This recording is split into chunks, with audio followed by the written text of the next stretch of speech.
Hello, everyone, and welcome again to my podcast.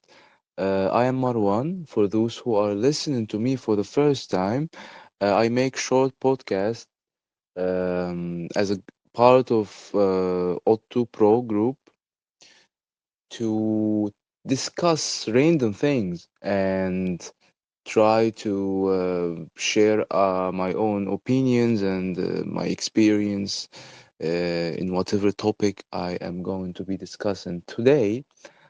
I decided to talk about something which touches my own life, and I think lots of people would need or would like to learn a little bit about this as well, and that is how to improve your English.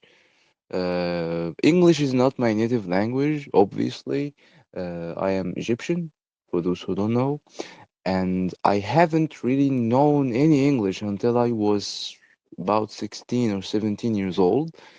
And from my 18th birthday to my 22nd, my English really improved substantially, actually, and I can lay the most effective reason to reading and reading. It's not about learning grammar as much as it's about reading books, and especially easy books such as novels or enjoyable things that are interactive, however, that are not passive, like a series or a movie that only presents itself to you without you engaging with it. You just listen to the movie, you just listen to the series, you just listen to the YouTube video, which is, of course, very beneficial on its own. However, reading has the benefit of you interacting as well by, having the mental conversation with what's going on in the book. I learned English, mostly from reading novels. I love classics from, the 19th century, 20th century, the big books such as Charles Dickens's books, Jane Austen, which is boring, however. I prefer Russian literature, Dostoevsky, Tolstoy, Chekhov. Their books are really enjoyable for me, and I believe for lots of people. There are loads and loads of people I came across who are crazy about Russian literature, but who, of course, read it in Turkish because it's easier for them and they really want to enjoy it. My decision, however, was to read it in English, not to improve my own English. My main goal was just to enjoy it in a different language to perhaps change my perspective about translation. And of course, the biggest reason is that there are no good Arabic translations of Russian literature and of English literature. So although it was a bit inconvenient in the beginning, um the time passed, and after struggling for a long time to get used to the grammar and to the sentence formation and to the language in general, I started reading it as if I'm doing something very natural and very normal, and I'm not really putting so much effort. And although there always is, there always are words that I don't know in the page or in every two pages. I will come across a word that I really haven't heard of before because, as I said, it's not the native language and it's hard to know everything. The context really doesn't get affected by this, and reading becomes easier and easier and easier. So I summed up about 8 reasons why and how reading short stories and novels in English can improve your learning and can help you improve your language and learn and become much, much more fluent in English. than you would by only going to class and doing homework and learning grammar and watching movies or series. So let us sum it up in the next part.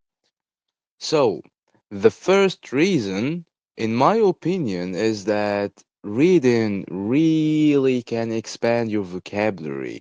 The words that you come across and that can frustrate you a lot when you don't know 90% of what the author is trying to say, what the book is trying to tell you. However, if you push yourself a little bit, as I did, as much as you can, of course, just a little bit, not translating every and each word that you come across, but trying to understand as much as you would understand the context, as much as that would help you understand the context.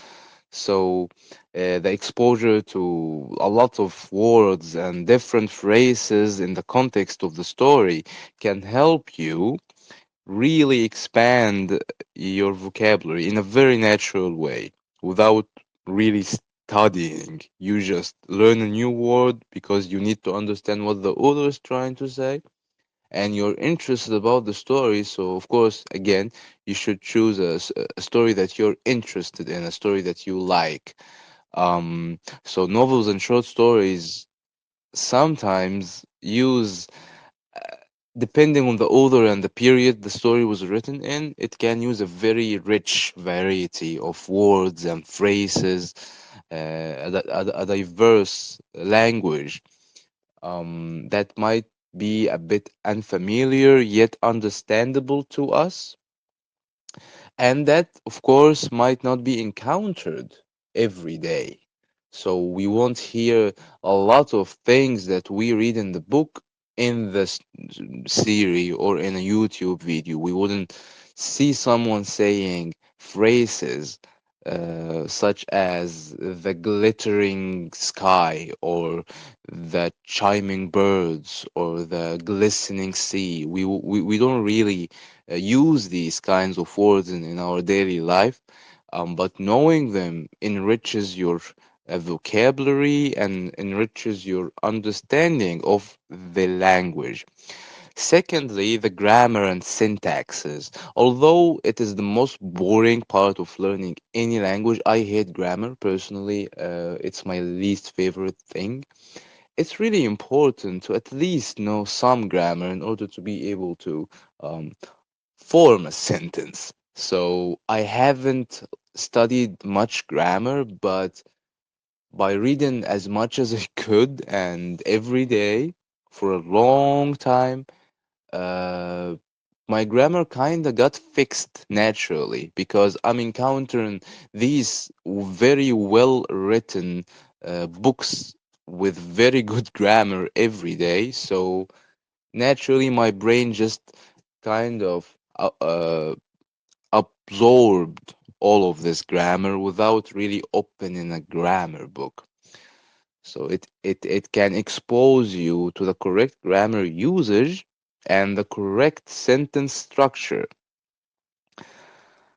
And of course, by observing how the sentence is constructed and how the grammar rules, which all of us know, are applied in the context, we can improve our own writing and speaking. So it's not just about speaking, it's also about writing. I noticed that about 3 years ago, I was reading War and Peace by Leo Tolstoy. And I found myself opening my own diary and I started just writing something random. And it turned out to be a very beautiful story at the end of the day. It took me about 2, 3 hours, and I was inspired by something. This wasn't because I'm a writer. It's not because I am a novelist. It's not because I have such a thing in my blood. It's because I read too much. And when you read too much, you start writing naturally. Any kind of book. If you read too much business, you start writing in business. If you read too much in politics, you start acting, speaking, and writing like a politician. So same thing goes with novels. The third reason, in my opinion, is cultural insight. So, because the book is in English and we are not English or Americans or Australians, uh, reading classics um, can help us understand the culture of these people. So, the stories actually can provide insight into the culture of the English speaking countries such as England, Ireland, Scotland, and all of the others in a way that we wouldn't be able to know from just searching about them or from popular culture or from movies, as I said, because it shows you the old basis of what is England, the old basis of what is America. When you read American literature, you see how people view life, you see how they interact with each other. You can observe you can observe how what kind of prejudices they have, what kind of beliefs they have, what kind of religion they have, and how do they view God, how are they religious, how much, to what extent are people religious, um, what is the relation between females and males, elder people and younger people, how do they treat their children, and in numerous insights about their culture. So I believe it's really important to read. If you're gonna move there, or if you're gonna travel there, or meet someone from there, it will help you understand the cultural nonsense uh, and have a much better and more effective communication with native English speakers. The fourth reason, in my opinion, is the improvement in the reading skills in general, not just in English. So, regular reading, like constant, as in not just every day, but perhaps once in a while, but constantly, without having a very long break. I know it's even for me, it's sometimes very hard to read. I'm just not in the mood. I don't feel like it. I don't wanna. I haven't read actually an actual story or novel for a month or two, but I read articles instead. So it's not just about novels, it's about reading something. So the regular reading can help you improve your reading comprehension skills. You would be able to enhance your understanding of complicated sentences and complicated writings about complicated topics, um, such as understanding the main idea of what the author is trying to say, making inferences, making references, and drawing conclusions out of the story or the plot.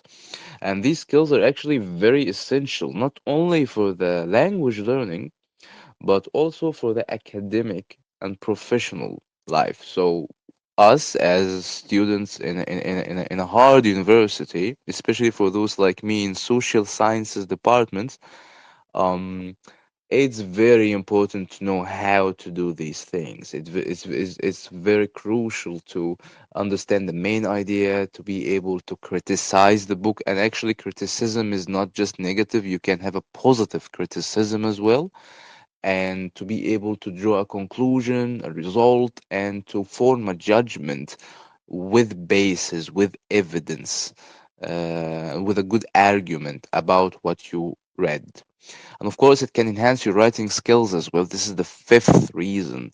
The exposure to a good prose or a well written book can inspire you, as I said before, to improve your own writing style, not just to be able to have an inspiration, but to improve your own style and to form your own character in writing. If you are aspiring to be a writer or to write something, if you enjoy writing a diary, a daily note, or a story, or an article, you would be able to form some kind of a character, uh, a literary character, of course, like the language you're using, how you form sentences, how you place them beside each other will be different from every other human being.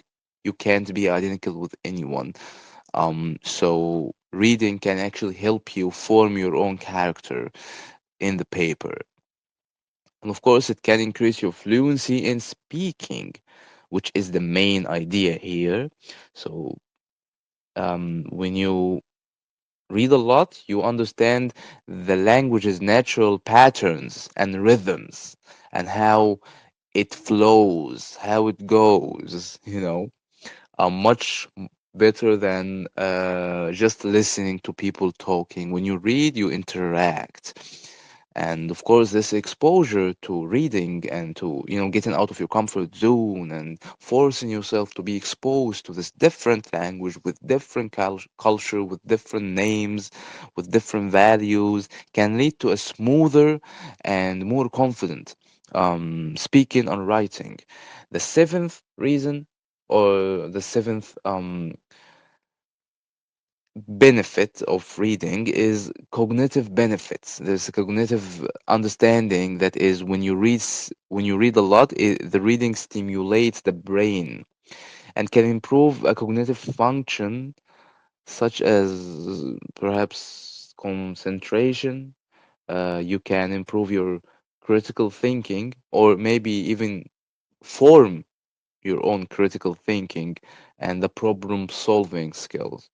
These benefits, of course, can extend beyond language and are valuable for lots of other areas in life, like even in cooking, in doing grocery, in talking with a friend, uh, in thinking about finances.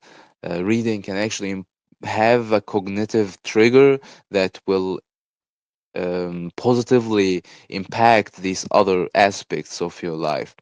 And of course, the most important thing is the enjoyment and motivation. So when you read, you enjoy the story and you have a good story that you read and you had a good time, which is the main point here, to enjoy, to appreciate the art, to appreciate the inspiration this book gives you, the insight. Whenever I read a good story, I feel fulfilled, to be honest. I feel happy about life. Even if it's a very depressing story written by Dostoevsky about some guy freezing in the cold and hungry and haven't ate for like 5 days, not having a shoe and getting hit by the police, or about an army invading Moscow and killing everybody.